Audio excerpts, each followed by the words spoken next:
غوث پاک کی دوسری کتاب سے بھی چند الفاظ سن لیں. آج آخیر حضرت معاویہ بھی خلیفہ سن کے کتاب کھلوں دے انہیں جی خلافت 30 سال ہے. میں نے کہا 30 سال والی الگ روایت ہے، 12 خلفاء والی الگ ہے. سمجھ آئی؟ 30 والی الگ، 12 والی، اور 12 والی 30 والی سے اعلیٰ ہے. وہ مسلم شریف کی روایت ہے اور بخاری کے اندر بھی ہے. الفاظ مختلف ہیں. ان میں حضور نے خود فرمایا 12 خلیفہ، فرمایا 12 خلفاء ہوں گے. کتنے ہوں گے؟ 12 خلفاء.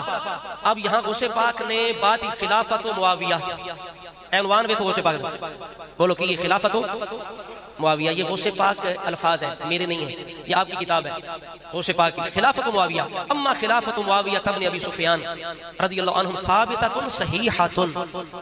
حضرت معاویہ کی خلافت ثابت ہے، صحیح ہے. کون بول رہا ہے؟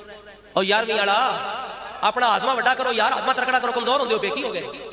ثابتۃ صحیح بعد موت علی، حضرت علی کی شہادت کے بعد، وبعد خلع الحسن بن علی، حضرت امام حسن کے دستبردار ہونے کے بعد. جب امام حسن دستبردار ہو گئے خلافت سے تو حضرت معاویہ کی خلافت ثابتۃ صحیحۃ تو ثابت ہو گئی.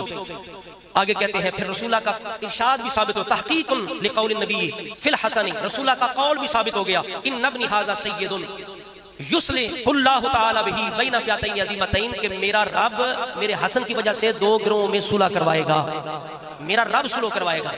فواجب امامتہ بعقد الحسن لہ، تو جب امام حسن نے معاہدہ کر لیا تو ان کی امامت واجب ہو گئی. بولیے حضرت معاویہ کی امامت واجب ہو گئی. آگے کہتے ہیں حضرت معاویہ کی امامت خلافت رسول اللہ کے فرمان سے بھی ثابت ہے.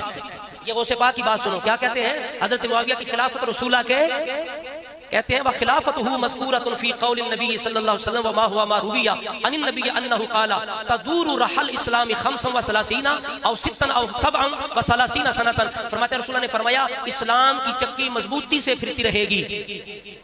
کتنے سال تک؟ 35 36 37 سال تک. اب 30 سال نکالو تو آگے خلافت حضرت امیر معاویہ کی ہے. تو یہ بات ہے غوث پاک رضی اللہ تعالیٰ عنہ کی.